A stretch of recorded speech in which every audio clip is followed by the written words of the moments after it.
नमस्कार विद्यार्थी मित्रांनो, कोहिनूर करिअर अकॅडमीमध्ये आपले स्वागत आहे। आज आपण चालू घडामोडीमध्ये अतिशय महत्त्वाचा टॉपिक बघणार आहोत, तो म्हणजे नेमणुका। हमखास एक प्रश्न याच्या असतो, राजेश असो कंबाईन असो, तर आपण बघू आज अतिशय महत्त्वाच्या नेमणुका बघू, ज्याच्यावर की 1 ते 2 प्रश्न नक्कीच येणाऱ्या एक्झाम मध्ये येतील। तर आपण पाहू आता जास्त वेळ न घेता।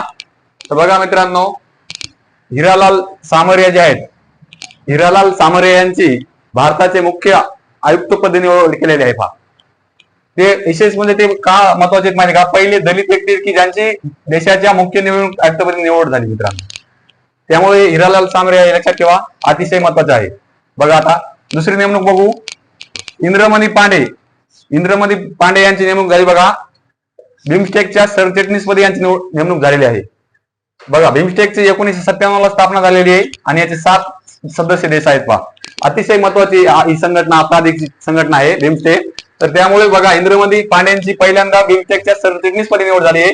त्यामुळे याच्यावर येणाऱ्या एक्झाम मध्ये प्रश्न येऊ शकतो, अतिशय महत्वाचा आहे। पहा आता तिसरी नेमणूक बघा, जया वर्मा सिन्हा यांची निवडणूक रेल्वे बोर्डाच्या सचिवपदी झालेली। बघा, एखाद्या महिलेची जर पहिल्यांदाच कोणत्या तरी बोर्डावर निवड झाली तर आयोग याच्यावर डेफिनेटली प्रश्न विचारतो, त्यामुळे हे लक्षात ठेवणं अतिशय महत्वाचं आहे।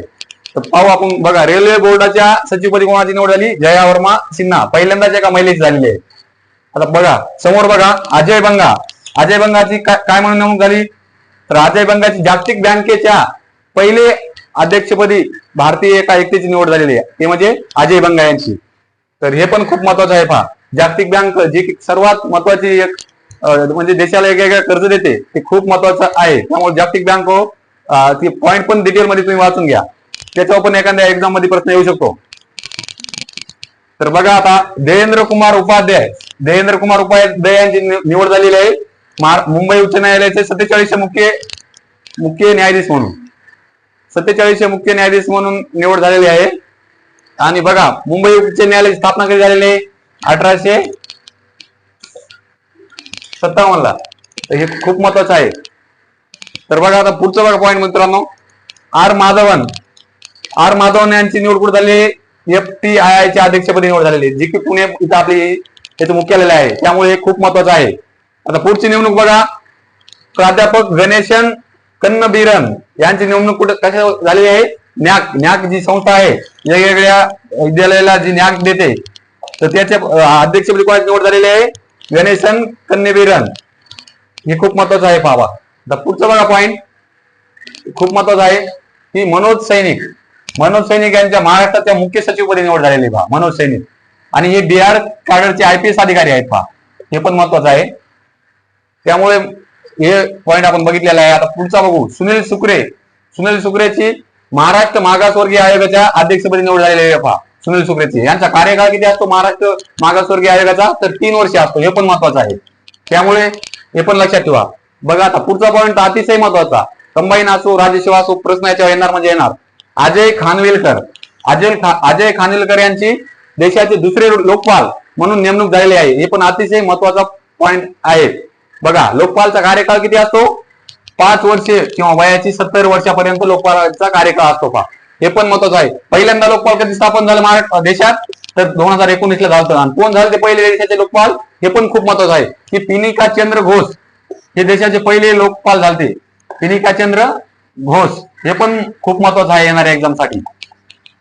बघा आता पुढची जी नेमणूक आहे, बघा संतोष डावरे, हे खूप महत्वाचं आहे, ही महाराष्ट्रीयन व्यक्ती आहे आणि याची नेमणूक कशावर झालेली आहे, तर केंद्रीय दक्षता आयोग पदाची नेमणूक झालेली आहे। बघा, केंद्रीय दक्षता आयोग यांची स्थापना कधी झालेली आहे, तर 1964 ला याची स्थापना झालेली आहे केंद्रीय दक्षता आयोगाची। हे खूप महत्वाचं आहे आणि यांचा कार्यकाळ किती असतो, 4 वर्षे किंवा वयाची 65 वर्षे, जे अगोदर होईल ते यांचा कार्यकाळ असतो, हे पण खूप महत्वाचं आहे। बघा आता बघा, समीर शाह का महत्वाचे आहेत, हे भारतीय वंशी आहेत आणि यांची निवड कुठे झाली, इंग्लंड मधील जे BBC चॅनल आहे BBC, तर हे खूप महत्वाचं आहे, याच्या अध्यक्षपदी यांची निवड कोण झाली आहे, डायरेक्टर पदी समीर शाहची। आता पुढचा पॉईंट बघा, पुढची नेमणूक खूप महत्वाची आहे, मनोज सोनी ची निवडणूक झाली आहे UPSC चे अध्यक्षपदी।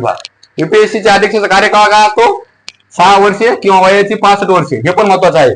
बघा, UPSC ची घटनेत कलम कोणतं आहे, 315 ते 323 यामध्ये डिटेल मध्ये UPSC ची माहिती दिलेली आहे। पहा, मनोज सोनी लक्षात ठेवा, यांची युपीएससीच्या अध्यक्षपदी निवड झालेली आहे, हे पण खूप महत्वाचं आहे. पहा, तर पुढची नेमणूक पाहू आपण. न्यायमूर्ती प्रकाश श्रीवास्तव. प्रकाश श्रीवास्तव यांची काय म्हणून नेमणूक झालेली आहे, तर एनजीटी नॅशनल ग्रीन ट्रिब्युनल यांच्या अध्यक्षपदी नेमणूक झालेली आहे. पहा, राष्ट्रीय हरित न्यायाधिकरण हे खूप महत्वाचं आहे. पहा, राष्ट्रीय हरित न्यायाधिकरणच्या अध्यक्षपदी निवड झालेली आहे न्यायमूर्ती प्रकाश श्रीवास्तव. बघा, यांचा कार्यकाळ किती असतो, 3 वर्षे किंवा वयाची 65 वर्षे. यांची स्थापना कधी झाली बरं या आयोगाची, तर 2010 ला झालेली. याचं मुख्यालय कुठे आहे, तर दिल्लीला आहे याचं मुख्यालय, हे पण खूप महत्वाचं आहे. आणि याचे 4 जे कार्यालय आहेत, पहा, भोपाळ असेल, पुणे असेल, चेन्नई असेल आणि आणखी कोणत्या ठिकाणी आहे तुम्ही पाहिजे, ते मला काही आठवत नाही आता, तर ते पण महत्वाचं आहे. पहा, गिरीशचंद्र मर्मू यांची कशाच्या याच्या नेमणूक झाली आहे, तर WHO वर्ल्ड हेल्थ ऑर्गनायझेशनच्या बाह्य लेखा परीक्षेपदी निवड झाली आहे. आणि ती बघा 2024 ते 2027 पर्यंत एक काम करणार आहेत, हे पण खूप महत्वाचं आहे. तर आपण आज किती नेमणुका पाहिल्या, तर 15. या 15 पैकी येणाऱ्या राज्यसेवा आणि कंबाईन ह्यामध्ये ह्या 15 पैकी तुम्हाला 2 नेमणुका एक्झामला आलेल्या असतील, म्हणजे असतील 100%, ते पण खात्रीशीर. त्यामुळे तुम्ही या 15 नेमणुका अतिशय महत्वाच्या आहेत, त्यामुळे तुम्ही हे लक्षात ठेवणं खूप गरजेचं आहे. तर आपण आज इथं या ठिकाणी थांबू मित्रांनो.